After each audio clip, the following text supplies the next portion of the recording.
आज हम आप लोगों को पादपों में पारिस्थितिक अनुकूलन के अंतर्गत समोद्भिद या मीसोफाइट प्लांट्स के बारे में बताएंगे। तो पूरी जानकारी के लिए मेरा पूरा वीडियो लास्ट तक देखिए। चलिए शुरू करते हैं।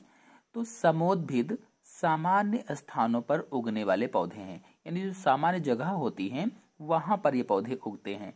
इन स्थानों की मिट्टी ना तो बहुत अधिक शुष्क और ना ही बहुत अधिक नमी वाली होती है, यानी ये सामान्य स्थानों पर उगते हैं। और यहाँ की जो मिट्टी होती है, जो मृदा होती है, ना ही बहुत सूखी होती है और ना ही बहुत गीली होती है, यानी ना ही शुष्क होती है और ना ही नमी वाली होती है।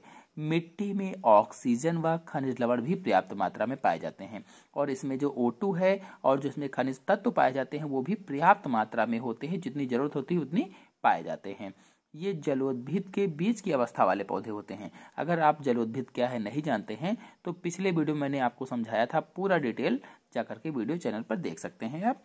अधिकांश स्थलीय पौधे इस समूह के अंतर्गत आते हैं, यानी जितने भी स्थलीय पौधे होते हैं, जितने भी पेड़ पौधे हम लोग देखते हैं, ये सभी समोद्भिद होते हैं या मीसोफाइट्स होते हैं।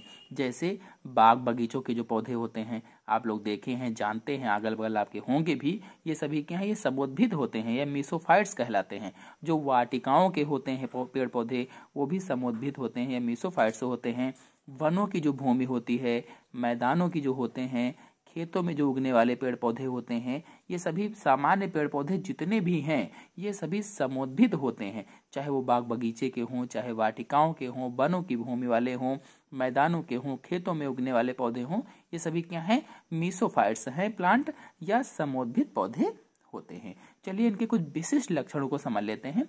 तो पहला लक्षण है जड़ें अत्यंत गहरी, विकसित एवं लंबी व शाखामय होती हैं। यानी जो समोद्भिद पौधे होते हैं इनकी जो जड़ें होती हैं वो बहुत दूर गहराई तक जाती हैं, गहराई में स्थित होती हैं। और विकसित यानी बहुत फैली हुई होती हैं, दूर तक फैलती हैं और लंबी लंबी सी होती हैं। शाखा में यानी बहुत सारी उनमें शाखाएं निकल जाती हैं। अगला पॉइंट है जड़ों पर मूल रोम तथा इनके सिरों पर मूल गोप होते हैं। और जो समोद्भिद पौधे होते हैं इनकी जड़ों पर मूल रोम होते हैं और इनके सिरों पर मूल गोप होता है। मूल गोप का कार्य होता है कि जो आगे अंदर की ओर धंस रहा है, जड़ें अंदर की ओर घुस रही हैं, तो जड़ को कटने से, उस पर सूक्ष्म रोगाणुओं को आक्रमण करने से बचाता है ये मूल गोप जो होता है। और मूल रोमों के द्वारा जल तथा खनिज लवणों का अवशोषण होता है। फिर अगला पॉइंट है तना प्रायः वायवीय, सीधा, ठोस व शाखामय होता है। यानी जितने भी समोद्भिद पौधे होते हैं, जितने भी मीसोफाइट प्लांट होते हैं, इनके जो तने होते हैं, जो स्टेम होते हैं, वो वायवीय होते हैं। वायवीय होने का मतलब है वो आप ऊपर की ओर होते हैं, वायुमंडल में दिखते रहते हैं आपको, सीधे होते हैं, ठोस भी होते हैं और इनमें बहुत सारी शाखाएं भी निकली रहती हैं, बहुत सारी ब्रांचेज भी होती हैं। फिर अगला पॉइंट है यांत्रिक व संवहन ऊतक सुविकसित होते हैं। यांत्रिक ऊतक पौधों को सहारा देने वाला ऊतक होता है। अगर आप लोग ऊतक के बारे में जानना चाहते हैं तो मेरे चैनल में फुल वीडियो कई सारे अपलोडेड हैं, अलग अलग ऊतकों के, आप लोग जाकर के देख सकते हैं। तो संवहन ऊतक और यांत्रिक ऊतक जो होते हैं ये सुविकसित होते हैं, अच्छी तरह से विकसित होते हैं। फिर अगला पॉइंट है पत्तियां संख्या में अधिक व पतली होती हैं। और इनकी जो पत्तियां होती हैं संख्या में बहुत सारी होती हैं, हम लोग देखते भी हैं, और अधिक होती हैं और साथ में क्या होता है, पतली भी होती हैं।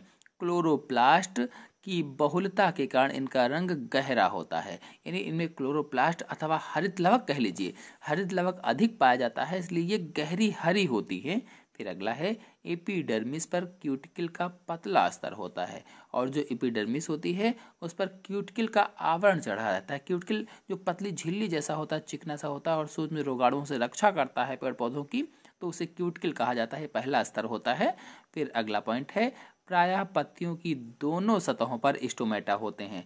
और चाहे वो ऊपरी सतह हो चाहे निचली वाली सतह हो, पत्तियों की जो दोनों सतहें होते हैं उस पर स्टोमेटा अथवा रंध्र पाए जाते हैं। अगर आप लोग स्टोमेटा अथवा रंध्र के बारे में पूरी जानकारी चाहते हैं तो मेरे चैनल में फुल वीडियो अपलोडेड हैं, आप लोग जाकर के देख सकते हैं। फिर आते हैं अगले पॉइंट पर, अधिक वाष्पोत्सर्जन के कारण या जल की कमी होने पर पत्तियां कुम्हलाकर लटक सी जाती हैं। और जब अधिक वाष्पोत्सर्जन हो जाता है, आपने देखा होगा जब जल की कमी हो जाती है, गर्मियों में पानी नहीं मिलता है पेड़ पौधों को, तो उनकी जो पत्तियां होती है कुम्हला जाती हैं, कुम्हलाकर लटक सी जाती हैं, नीचे जैसे मुरझा जाती हैं, उसे ही कुम्हलाना कहते हैं, तो नीचे लटक जाती हैं। फिर अगला पॉइंट है मीसोफिल, मीसोफिल यानी पर्ण मध्योतक होता है, जो पर्ण यानी पत्ती के जो बीच का भाग होता है तो उसे मीसोफिल कहा जाता है। मीसोफिल सुविकसित पैलिसेड या खम्भ ऊतक व स्पंजी पैरेन्काइमा में भिन्नित होता है। यानी जो मीसोफिल होता है, जो पर्ण होता है, ये सुविकसित होता है, पैलिसेड यानी खम्भ ऊतक और स्पंजी पैरेन्काइमा में अलग अलग बटा हुआ होता है।